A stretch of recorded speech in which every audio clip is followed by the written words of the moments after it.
In today's video, you will learn how to make a juice to help eliminate inflammation in your lungs and naturally recover them.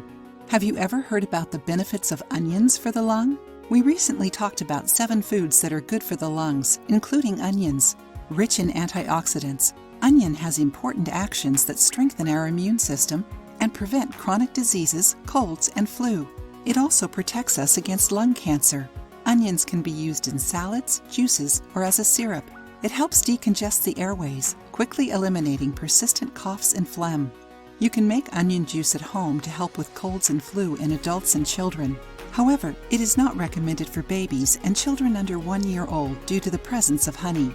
Honey is used in this recipe because of its antiseptic, antioxidant, expectorating, and soothing properties. It also helps strengthen the natural defense system of our bodies, fighting viruses and bacteria.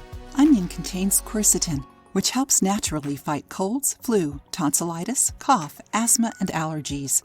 Together, these ingredients get rid of phlegm and help us recover faster.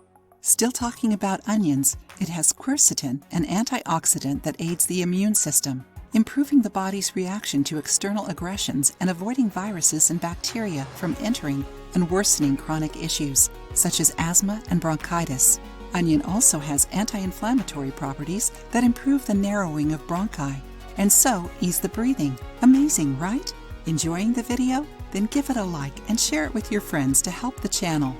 Write down the ingredients: 1 medium red onion, 13.5 ounces water, 1 lemon, 1 teaspoon honey. Blend everything in a blender and drink right after. You can make it twice a day, once in the morning and again in the afternoon. Drink for 4 weeks and see how your inflammation, aches, and breathing improve during this period. Then come back here and share your opinions with us. If you liked the video, give it a thumbs up and share it with your friends. For more recipes and tips, subscribe to the channel.